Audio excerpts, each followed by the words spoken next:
The president is away in Niger for the ECOWAS summit this morning. So I have the special honor and responsibility to read his speech. Secretary to Government of the Federation, Mr. Boss Mustafa. Chief of Staff to the President, Professor Ibrahim Gambari, CFR. The Head of the Civil Service of the Federation, Dr. Folashade Yemi Esson. National Security Advisor, Major General Babagana Mongunu, retired.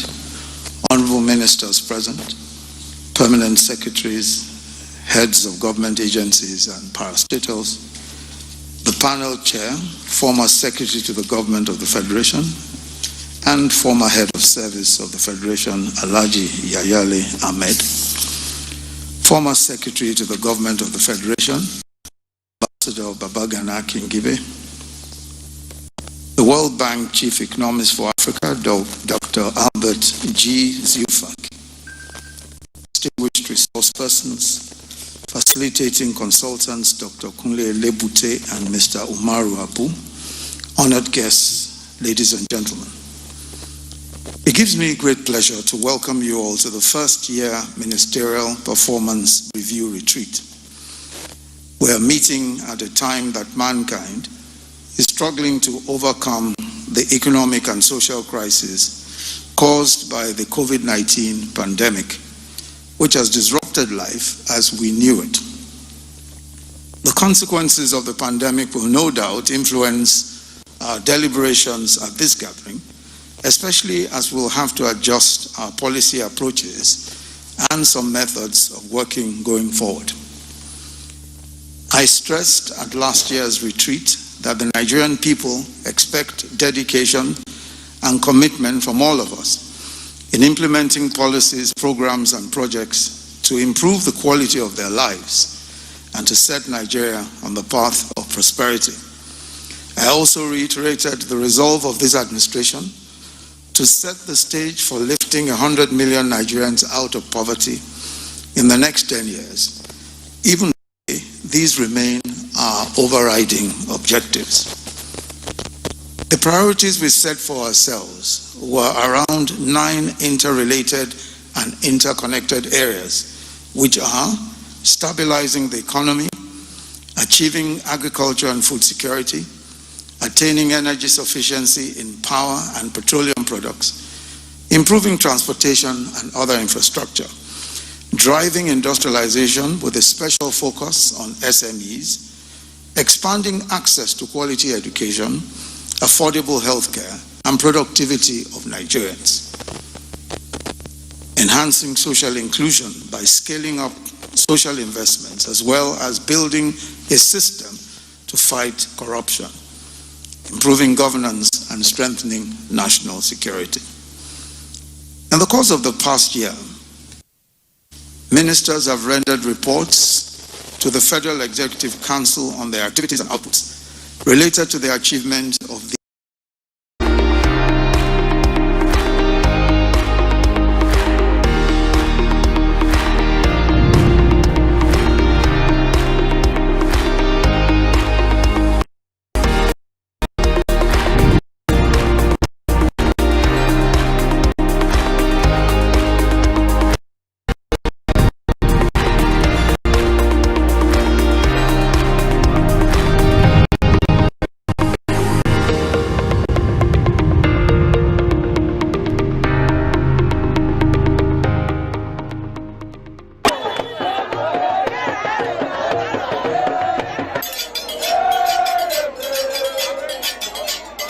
The cradle of civilization has been traced all the way to Ife. That is where human beings are said to have emanated from. The protection of our cultures and traditions are quite important in defining who we are as a people. And in doing this, we welcome you to another lovely time on Executive Discuss, that program where we bring to you trailblazers, people who have made marks in their various fields of endeavor. Today, we're taking you on a royal journey because my guest today is a man who became, well, perhaps the most important leader ruler of our people, of humanity, at a young age. His story had been foretold even before his birth. Please join me as we welcome on Executive Discuss His Imperial Majesty Arole Oduduwa Ooni of Ife, Ooni Enitan Babatunde Adeyeye Ogunwusi. He is our guest on the show today. You're welcome to Executive Discuss, Kabiyesi. Thank you very much. And thank you for allowing us here. No problem, anytime.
"24 hours a day, 7 days a week. You can watch NTA International live on your TV, computer, iPad, tablet and phone. Log on to visiontv.co.uk and click on Entertainment, then NTAI. You can also download the iOS or Android app on your mobile devices to watch NTA International on the go, anywhere in the world. NTA International, your window to the world.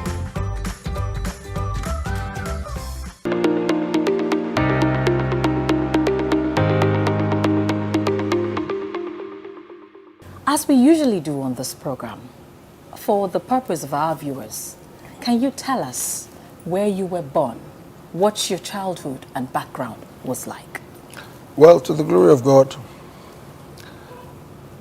I was born into the royal family of GSC ruling house, one of the ruling houses in Ife, the throne of Oduduwa. And when I was born, anytime a particular child of some level of importance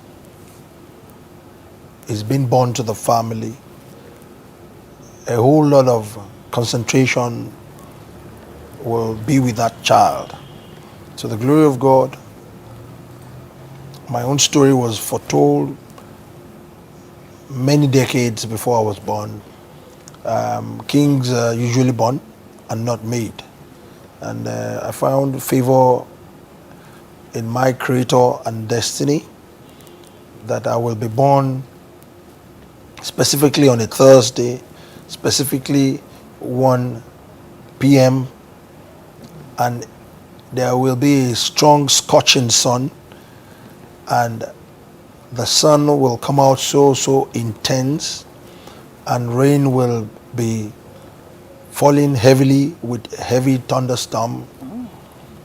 And when that kind of child was born or will be born, a lot of elders in the royal family will start to leave immediately, because they will say they will rather leave the world for the child to leave, because indeed our father, one of our forebears, is coming back. And to the glory of God, I was born on a Thursday, exactly 1 p.m. and what that was foretold happened. And I started losing a lot of my grand aunts, great-grand uncles, even my grandfather, maternal side, passed on immediately, and we lost quite a lot of elders in the whole royal family. And a everybody realized that there was something about this child. And they